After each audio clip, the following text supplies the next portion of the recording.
So ayan, gawan muna natin ng video to kasi may katanungan yung sa comment section natin so sa YouTube regarding dito sa ating 7.4 amplifier. So ang katanungan niya is kung magcha-charge ba ito sa 12 volts DC battery. So ito sir, ang sagot ko sir, kasi tinis muna natin, tinanggal ko dito sa DIY ko na speaker, tinis ko muna bago natin sagutin yung katanungan mo para naman 100% tama yung isasagot natin. So, sa katanungan mo kung magcha-charge siya, so dito ay hindi siya magcha-charge kung external battery yung ilalagay mo. Pero kung internal battery, kasi may option dito, pwede ka maglagay ng battery sa loob. Ito siya, ito yung connector pin nya, magcha-charge siya dito kasi ito naka-off siya ngayon. Tapos i-on natin. So ayan, may power indicator na siya. Kahit naka-off to, may voltage pa rin dito sa ating internal battery pin or battery connector sa loob. Yan, B+ and ground. So para patunayan natin yan is mag-test natin yan.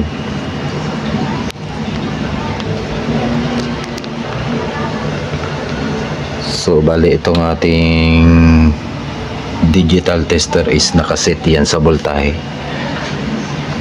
Check natin tong dalawang to.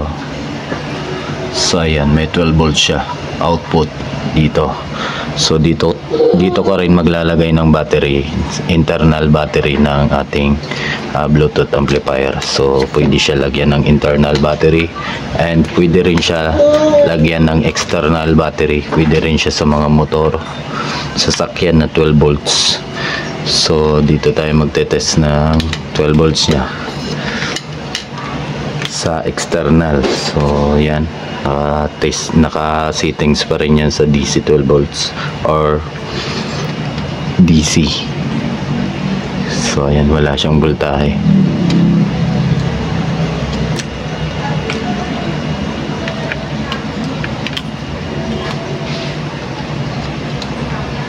Ayan, wala siyang voltahe. Sa external terminal to, itong terminal dito na dalawa. Yan, lagay natin dito.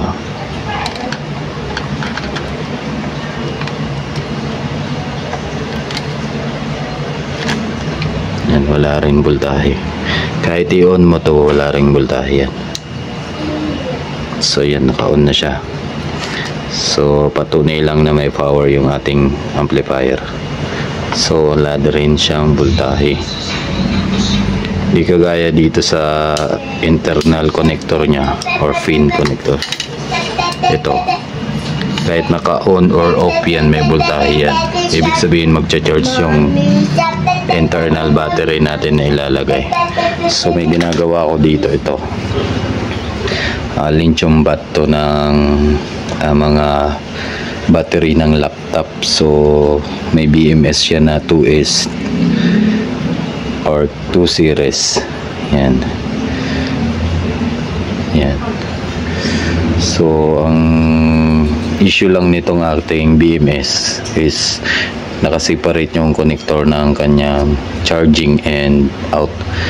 So ito yung output nya and ito yung input nya. Itong P- and P+, ito yung out nya. So ayan, chine-charge ko yan. Charging yan ngayon kasi ito try ko yan dito. So ang gagawin ko dyan is lalagyan ko ng diode para isang wire na lang yung connection nya. So yan sir, sana nasagot ko yung katanungan mo. Tinanggal ko muna yan dyan para lang mapatunayan natin na yung labas ay hindi siya magcha-charge, pero yung internal battery na ilalagay mo dito sa connector pin na to na dalawa is magcha-charge siya.